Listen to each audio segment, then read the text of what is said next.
of participants having multiple ways to submit work assignments. And we'll talk about those in just a second. So here is actually the template that he used in order to design an increasing learning equity through well-designed assignments. So this was what was blank, and we all got a copy of that. And so what you would do is you would just take each one of these challenges that he has here and fill it out for your particular topic or training session. And so there was you want to start a transparent assignment. So you would put each item up there, the purpose of it, the task that you want them to complete, and then what criteria you're looking for. Challenge 2 was to expand that, and that was the why. What was the why for academic, workforce, or personal reasons? Challenge 3 was to expand it to the what. So what process do you want them to use? What expectations do you have for them? What submission formats are you looking for? And then what time estimate do you want them to complete it?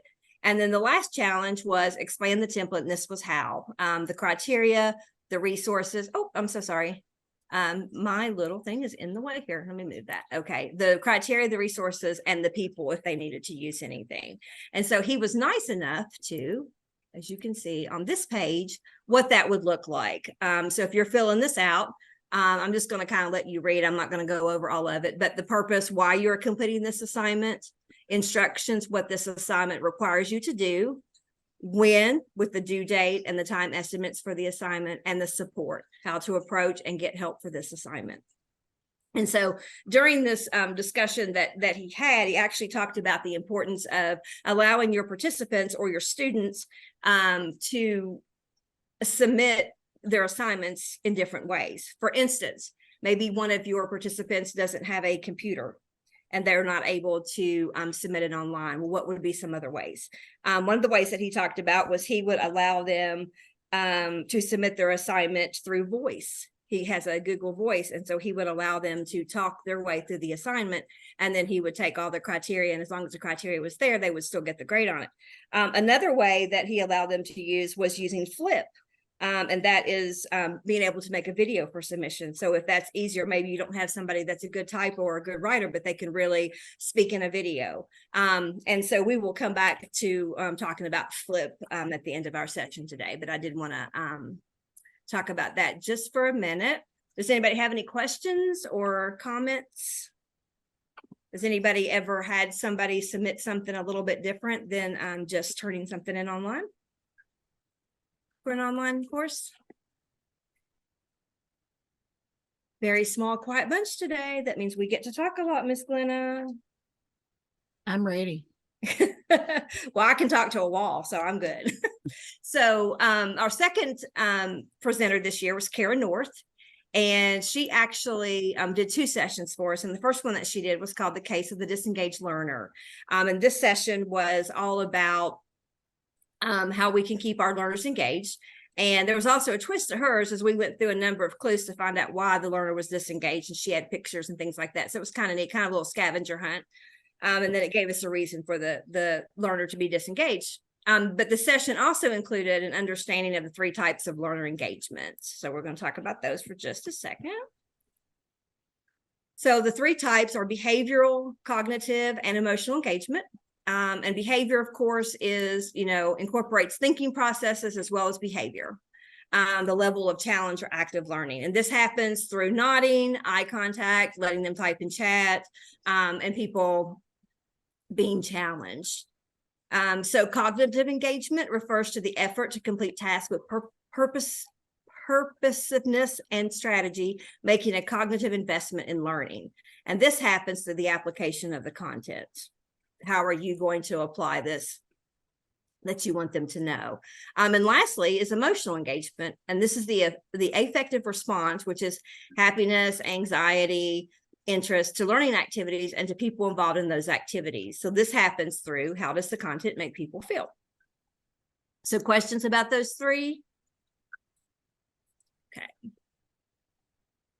So just as a simple way to put it, behavior engagement is what are they doing? Cognitive engagement is how are they being challenged? And lastly, emotional engagement is how does it make them feel? So if you want to keep your learners engaged, think about those three. So what I was saying is next time that you're designing or developing a training plan, keep these three types of engagement in mind. And if you can help your learners go through all three of these type of engagements, then hopefully you're keeping them engaged. All right, so now I'm going to turn it over to Miss Glinda. You may want to change it to slideshow, baby. Oh yeah, I'll probably do, right? Please. I will. Now this training, Feel Good, Lead Better. I hope you in attendance today were in attendance at this training. It was very good. Mikkel talked about the big three of self-care, and we're going to talk a little bit more about them today. But this training focused on taking care of you. Now, he started the training out by stating that self-care is not selfish. Do you believe that? Put a Y in chat for yes or an N for no. Do you believe that self-care isn't selfish? Okay, I'm seeing a lot of Y's, a lot of Y's. Okay, this next question may be just a little bit harder for you. Do you practice self-care? Okay, we're getting some Y's and kind of.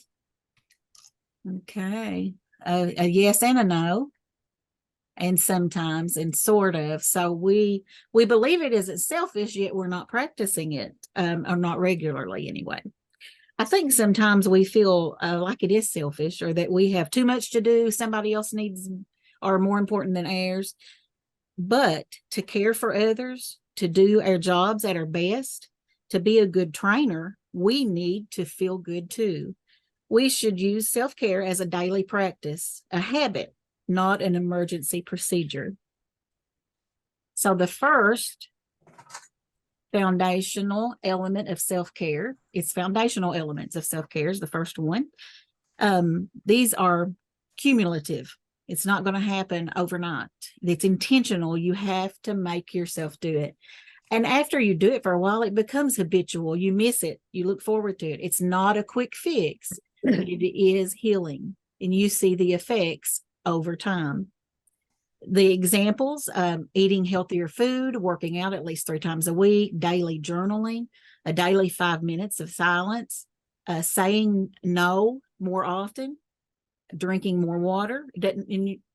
This isn't all, this is not limited. It can be examples of what works best for you. We're all different, and we all enjoy different things, and different things put us at ease. So the second is scheduled self-care priorities. They're just that, scheduled. You purposefully, intentionally set aside time to do self-care. It should also be something that you look forward to. It should be specific, time sensitive, the highlight of your day, your week, your month, and it should be fulfilling and relaxing. You don't want this to be a burden. You want it to be refreshing, something you look forward to, not something you just check off your to-do list. Some examples are once a week, taking a lunch break and do no work during your lunch break. Eat, read, listen to music, anything but work. Before we get to the third, we're going to lead by example. Now we're going to take a 2-minute silence break.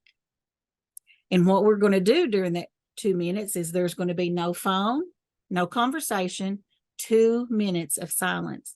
I want you to experience 2 minutes free of outside interference. So I'm going to start my timer, and I will alert you when it is time to come back to reality. Enjoy your quiet 2 minutes.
Okay, your 2 minutes is up. 2 minutes can be a long time when you're sitting quiet and thinking. How do you feel? You can unmute, you can put it in chat. How do you feel after your 2-minute break?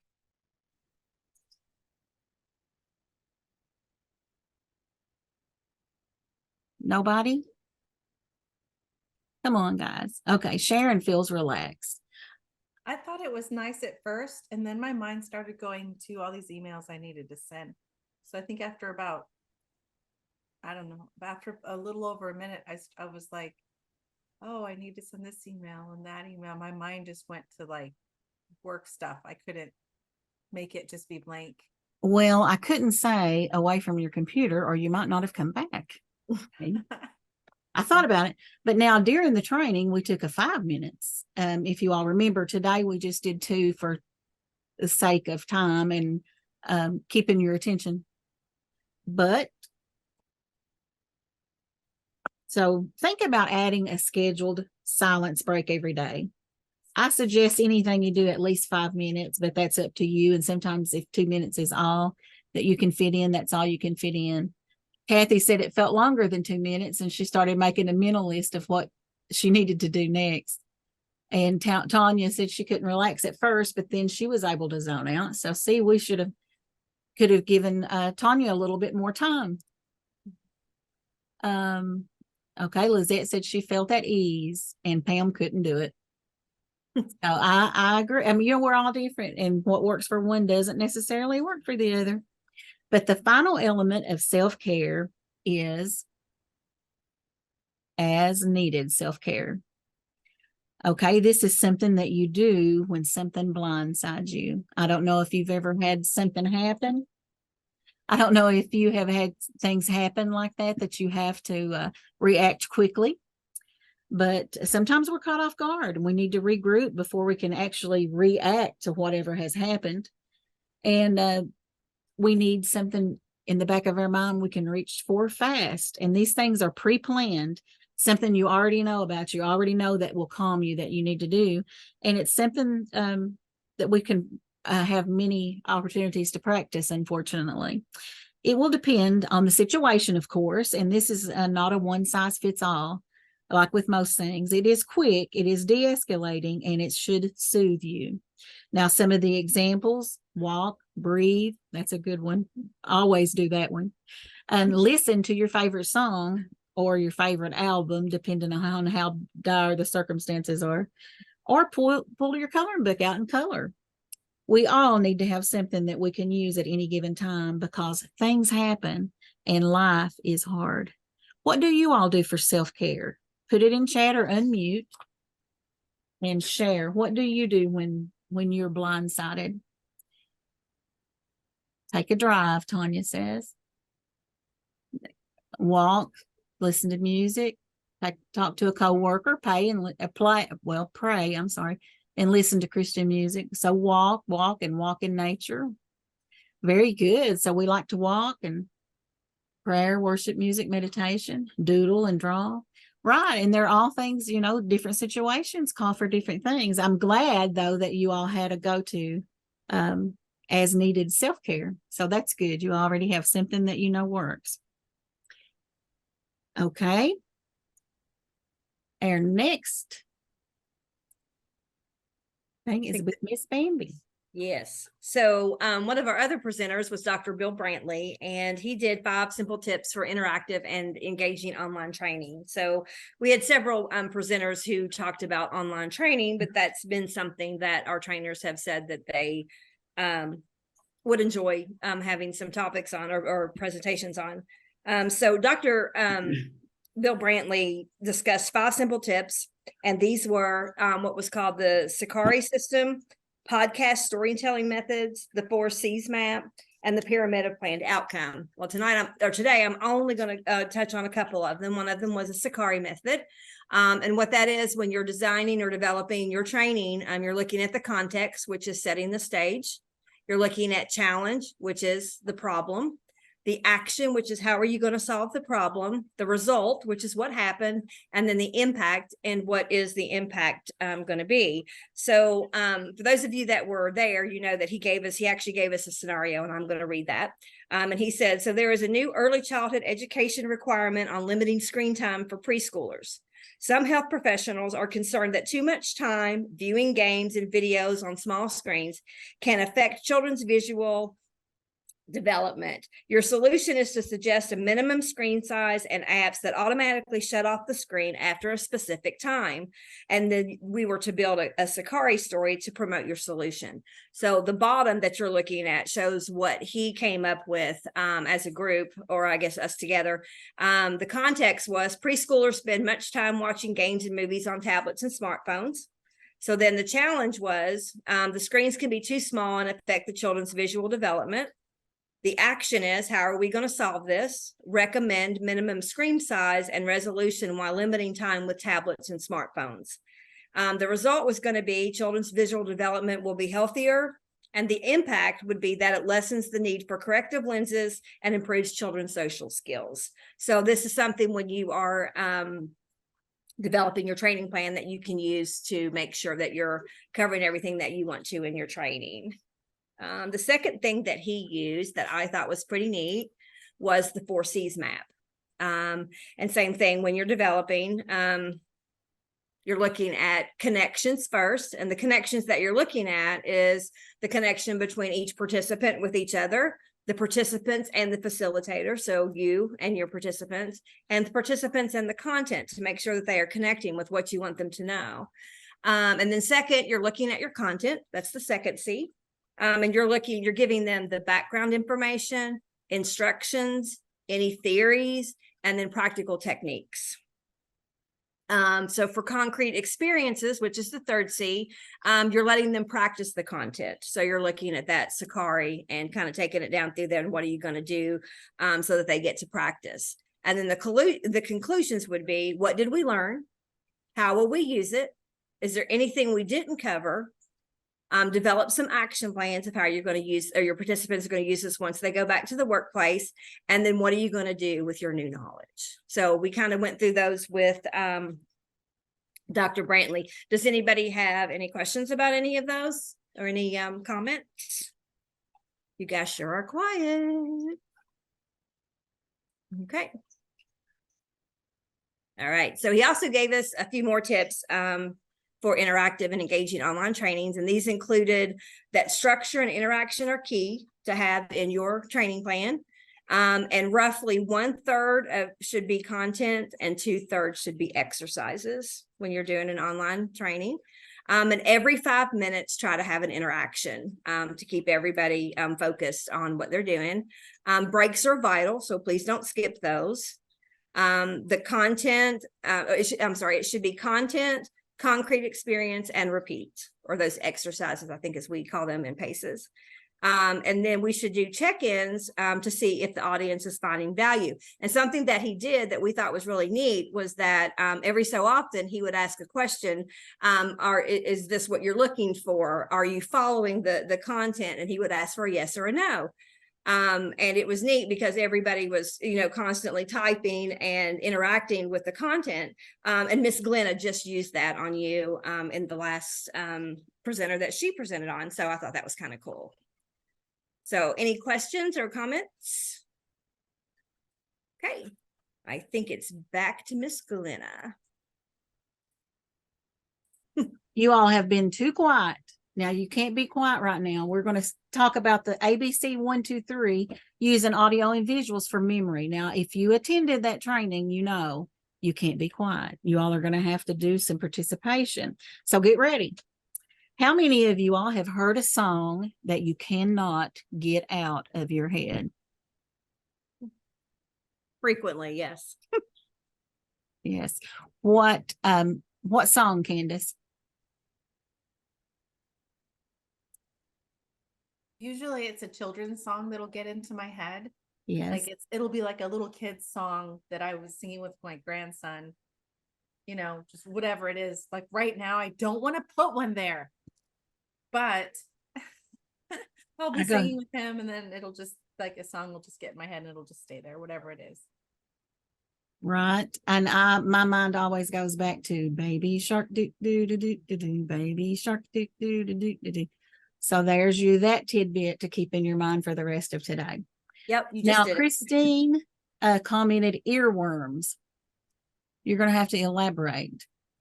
Isn't that what it's called? Like a song that gets stuck in your brain? Oh, okay. Earworm. Oh, I was thinking that was your song. I was going to No, ask. I you don't to know a sing it. song about earworms. I was Not going to ask you to either. sing it. So be thankful. Don't make me make one up. Okay. This training focused on using not only visual aids, for example, a specific emoji that could point out highlights, but it also stressed using tunes to songs that we all know to help participants remember important elements of the training. It was very interactive and it was very fun. So we use visual aids to pique interest, to transcend language barriers, to help remember, and to draw attention to something that we think is important and we want the participants to zero in on it. You see on this slide that a question mark could point out a question. And you know, when you first look at a lot of content, if there's a lot of content, words on the slide and you see a symbol, you kind of gravitate towards that. So question mark could point out a question, a star could identify an important part, or you could use it for whatever your purpose is in the training. Visual aids are faster than text and they can be more than decorations. They can add to your presentation. Okay, the key points when we're going to talk about audio now. The key points is to rhyme, repeat, and it's a familiar tune, and keep it super simple. It doesn't have to be something elaborate. As trainers, you all mostly work with childcare providers, so you would be trying to find something that fit in with something that they would be doing in the classroom. You know, everybody remembers Barney's cleanup song and still use it. I still hear it from time to time. Now, I'm going to ask you all who, Becky Sloan, could make up a one-line tune to a one-line song to the tune of Do You Know the Muffin Man, about training, about your act as a trainer. I'll give you just a moment. I've written a little short one. Do you know an icebreaker, an icebreaker, an icebreaker? Do you know an icebreaker that is fast and fun? So I would like for someone else to share. You don't have to sing it. You can read it. I have one. Okay, let's hear it. Do you see the trainers here? The trainers here. The trainers here. Do you see the trainers here watching from afar? Awesome. Very good. Good. Very good. Can anybody think of a, let's see, we've got one here. Bethany, do you know ECE Tris, ECE Tris, ECE Tris? Do you know ECE Tris? Uh-oh, somebody else. It holds your training record. Good one, Bethany. Let's see what Kathy has put. Is this what you're looking for? Looking for? We're here to help you out. Good deal. Good deal. So you all are getting the picture and the song. So you could use that in your trainings to get key points across that you want your participants to remember, something you want them to take with them. Yeah. Yes, Becky, you were supposed to come in there. I know Becky killed it on the real conference day. I know. Like she killed it. She brought down the house. She could even use the song she used then. I was amazed. You're muted, Becky. Unmute. I'm afraid I'll get kicked off right in the middle of it. We'll have to save that for another day. Yeah. Okay. Our next training with Karen North, she did 2 for us, and they were both really interesting and interactive. What does the data say? Do participants know the content, or do we just give them questions and clues that give us the answers we want to hear? Maybe a common question writing errors that make answering easier. Now, we learned in this training that throwing content at people is not enough. Kara said if it were, we would only have libraries and not schools. So I thought that was a point well made. Okay, if we give people clues in our answers, what does the data show? If we make up easy questions, what does the data really show? To get the information that we're looking for, we must write a question that will give us that information without us giving the answer to the participant already. After all, our questions should give us the data that we want, right? Okay, the common errors when asking questions where we give clues in the questions that point to the answer.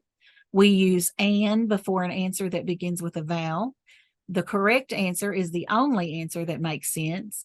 Answers with all, every, always, only, never, and none are normally not the correct answer. Longest answers stand out. The correct answer is provided in another question. We have multiple answers with the same things in them, and answers are not plausible and can be easily eliminated. Now we're going to look at a couple of questions. This first question, you can unmute an answer or type your answer into chat, either one. A training should be at least an blank hour long. A, 6, B, 3, C, 1, D, 4. What's the correct answer? If you don't know it, can you figure it out? That's something I hope you all do know. But if not, Did anybody write it in chat and get it correct? yep, I think Sharon hit it. Yep, everybody's getting the right answer. Bethany, everybody's answering one, but Sharon said the other answers need S after hours. That's how she figured it out, and that is right. Now the next question is, a training title should include A, long words, B, simple words, C, something pertaining to the content of the training, or D, fun and flashy words. What is the answer and why?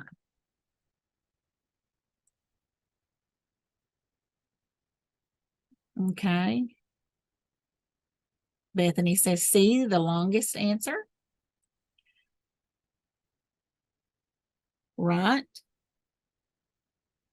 I have noticed something since we have taken this training. Now, when I'm looking at questions, I look to see how many of them are set up the way, you know, with the errors of getting the answers to them. And I've ran into it quite a bit.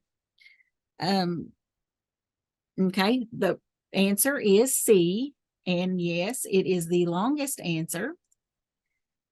And it's also the only answer that really makes sense, especially if you work with ECE TRIS and try to make everything, your core content and all of your stuff work together. You want to make sure that your trainer, a title of your training tells the person that is registering for it a little bit about what's going to happen. So, did anyone else see or pick up on anything else in these two questions? I will let Bethany answer that. It kind of actually carries over from Kara's first. The disengaged learner is really limiting your bullet points because people can be over bulleted.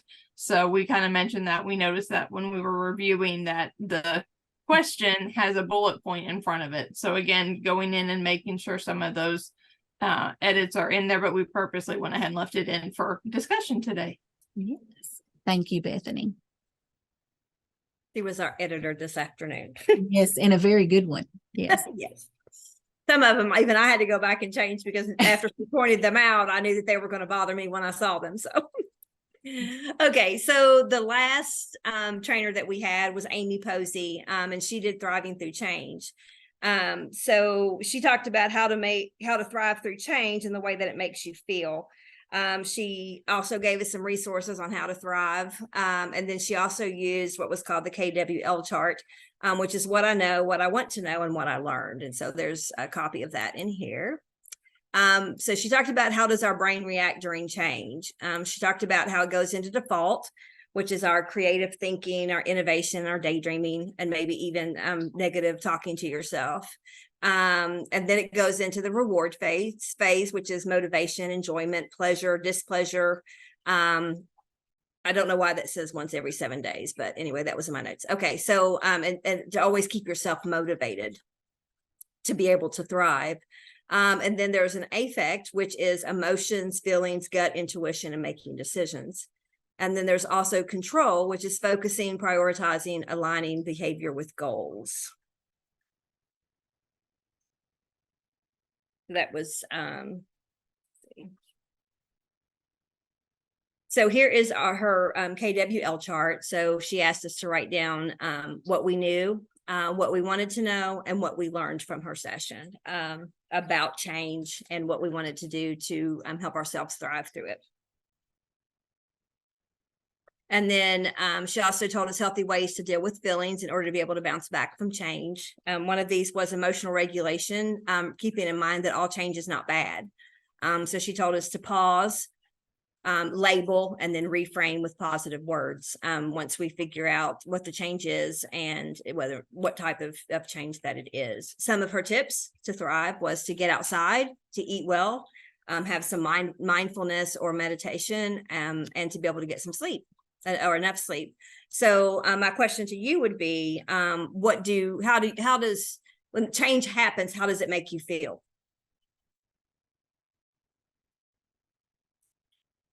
I can't see my chat, so. It makes me nervous. Messy.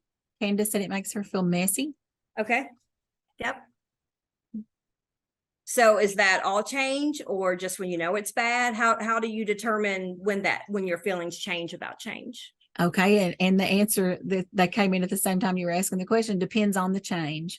Look Okay. forward to some, but some are scary, others are scary, and depends if it's a good change or a bad one. So yeah. Absolutely. Sometimes those unexpected ones too can be a little nerve-wracking. Right. And I think sometimes nervous and happy kind of comes into play, like maybe buying a house. You're very happy that you're buying a house, but it can be very, very nervous getting into it, closing days, all those kind of things. So there's lots that can be both. I think it used to be when I was younger, I felt like was very resilient to change. And for some reason, as I've gotten older, change is harder to handle. I don't know why that is. It just is. For me. I find myself, wow, like when I was 30, I totally would have just been like, what? But now I'm just like, Yeah. And I think that has a lot to do with the way that we are feeling as we age. I'm the same way. I used to have lots and lots of patience and could roll with the flow. Now I find myself kind of resistant and not as willing to change. I'm very old school in some things and just don't want to change, even though the world is changing. So I understand.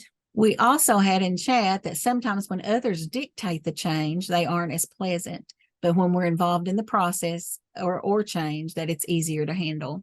Yes, perfect. I do believe that Amy touched on that as well. So yes, very nice. Thank you. Okay, so any comments or questions about any of the presenters that we talked to today? Because now we're going to ask you, what were your aha moments from the Institute, or even today if you did not attend the Institute? Anything that you see that you might use going forward in your trainings that you liked?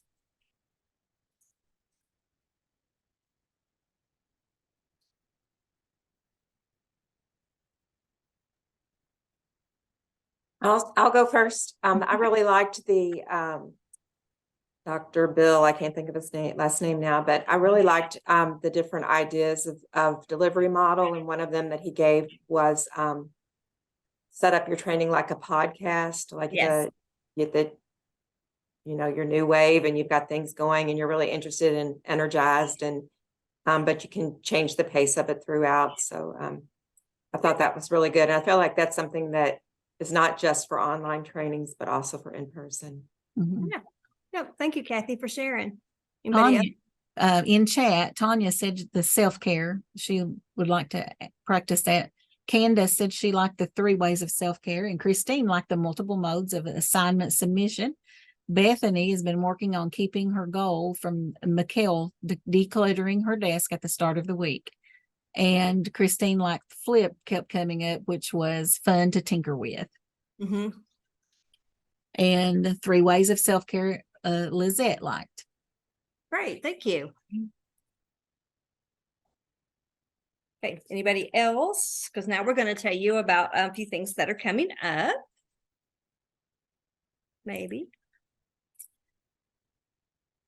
So here's the topic and some information about our next trainer connection, which will be June 27th from 2 to 3. Come to the tech playground and learn how to use the tool Flip, which is a free video discussion tool. So if somebody can put the QR, not the QR code, but the link into chat, that would be great. If somebody can do that, I'm not sure that they can.